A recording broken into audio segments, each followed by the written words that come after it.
Great. This is my Thursday analysis, take 2, because I didn't add myself to the screen before. Now, why do I do these Thursday analysis? I do them because I analyze people in the media. Why? So that we can get on board with the kind of things you need to look at and hopefully work on yourself and improve your own skills. Analyze me, go crazy, give me some feedback. So today I'm asking myself, there's somebody in the media people are talking about the Australian of the Year. So I ask you, what's so great about Dr. Norman Swan? And I put it to you, everything.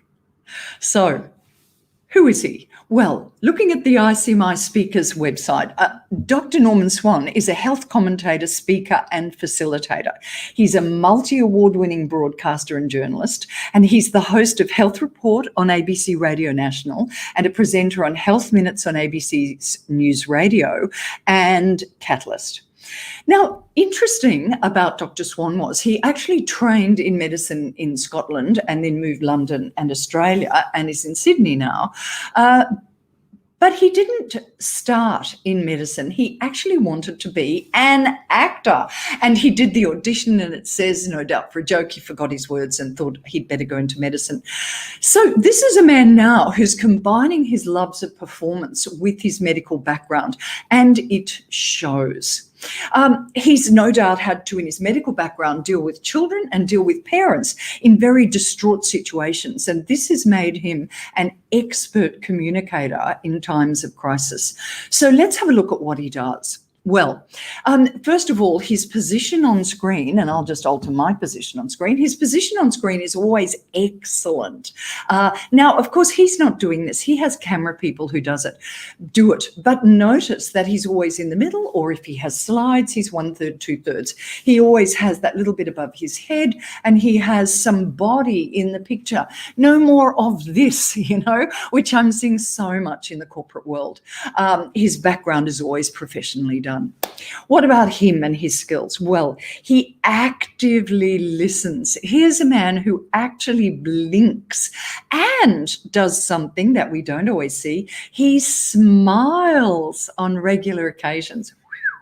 His eyes are always on the camera, and his rest position, that's his position where he's standing and holding his state, he'll do the steeple position. And then his gestures, basically he opens and closes.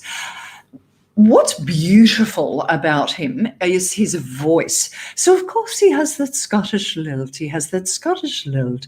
Which is beautiful in crisis. And he gives us extra warmth and air. At one stage he says, give yourself the best choice you can. It's so warm, and he always has a smoothness in his flow. He does not break up his sentences or become hard. If I could work on one skill, I would actually get his hands to do some congruent gesturing a little bit more rather than that tiny little thing. Well, actually, I think it's a big thing, but that's what I'd work on. Magnificent, and it is the thing that we're really looking for under the magnifying glass of the virtual environment, is his structure.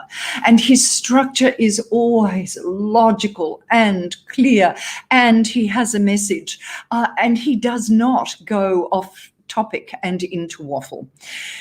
Interestingly enough, that doesn't mean that he's clinical. He also has a sense of humour and often brings in his vulnerability and talks about his PTSD as a result of his daughter's death, and also of his stress dealing with corona.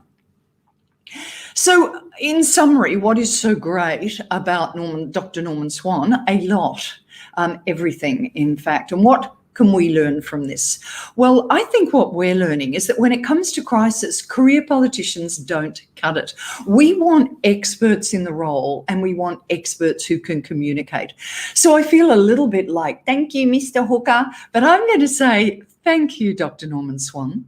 And I'm going to say to you, if you are an expert, we need you. Please learn how to communicate. Thank you.